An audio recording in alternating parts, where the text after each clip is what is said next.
What up, guys? Just want to take a second to talk through tithe. Tithe is an Old Testament term.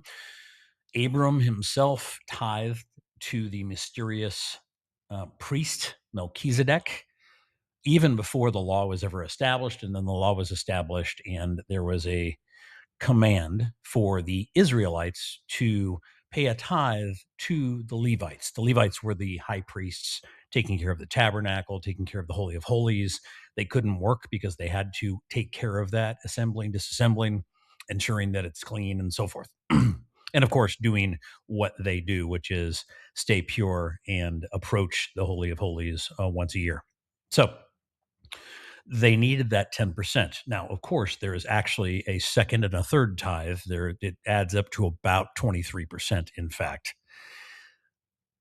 Quick side note, we're not under the tithe anymore.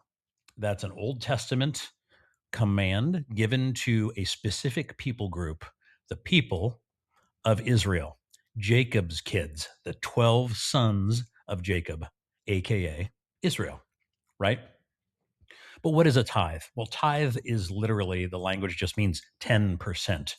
And it's as we can see on the screen here, a religious offering or a contribution typically representing 1/10 of an individual's income, produce, or assets. Back in that time, that would be their field's produce, whether that's wheat, cumin, dill, fill in the blank, and their cattle.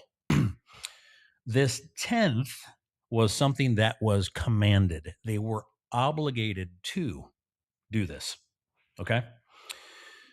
Now, what was the purpose of that? Well, it was seen as an act of worship.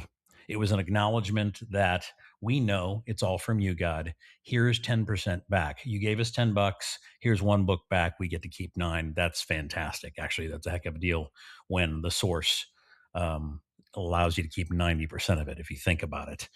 But it's an act of obedience, and it is also sacrificial and something that pushes back potentially against what might feel like we're being more comfortable or more secure.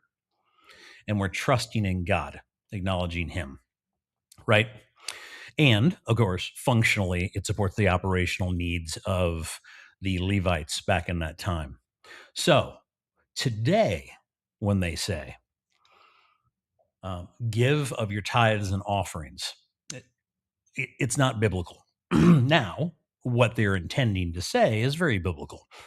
What they're intending to say is we should be willing to give sacrificially, probably even considerably more than 10%, as long as our heart understands why we're doing it and we can do it cheerfully, joyfully.